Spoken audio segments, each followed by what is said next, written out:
Hi, lichen planus pigmentosus.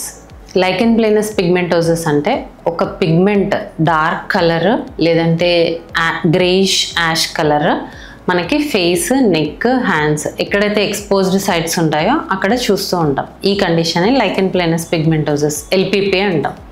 ఇది ఎందుకు వస్తుంది అంటే జెనెటిక్ ఫ్యాక్టర్స్, సన్ ఎక్స్పోజర్ అయినప్పుడు ఎక్కడైతే మనకు సన్ పడుతూ ఉంటుందో వితౌట్ సన్ ప్రొటెక్షన్ మనం ఉంటే కనుక ఈ కండిషన్ వచ్చే ఛాన్స్ ఉంటుంది. ఎక్కువ కేసెస్లో చూసేది ఏంటంటే కాస్మెటిక్ ఎక్స్పోజర్. చాలా మంది స్టిరాయిడ్స్ యూస్ చేస్తూ ఉంటారు లాంగ్ టర్మ్ ఫేస్కి. అలాంటప్పుడు హెయిర్ డైస్ మనకు పడనివి యూస్ చేసినప్పుడు ఈ ఎల్పిపి కండిషన్ అనేది చూస్తూ ఉంటాం.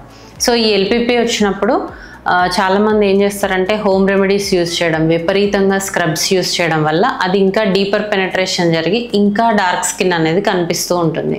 సో ఇలాంటి కండిషన్ ఉన్నప్పుడు ఖచ్చితంగా మనం డాక్టర్ని కన్సల్ట్ అవ్వాలి. ఇది ఎందుకు వచ్చింది, అండర్లైన్ కాజ్ ఏంటి, ఆ కాజ్ని ట్రీట్ చేసుకోవాలి. అండ్ ఎల్పిపికి చాలా రకాల ట్రీట్మెంట్స్ మనం మిక్స్ చేసి చేయాల్సి ఉంటుంది. ఓన్లీ వన్ ట్రీట్మెంట్ లేదంటే ఓన్లీ వన్ క్రీమ్ యూస్ చేస్తే ఈ కండిషన్ అనేది రిజాల్వ్ అవ్వదు. To know more about this, please contact us.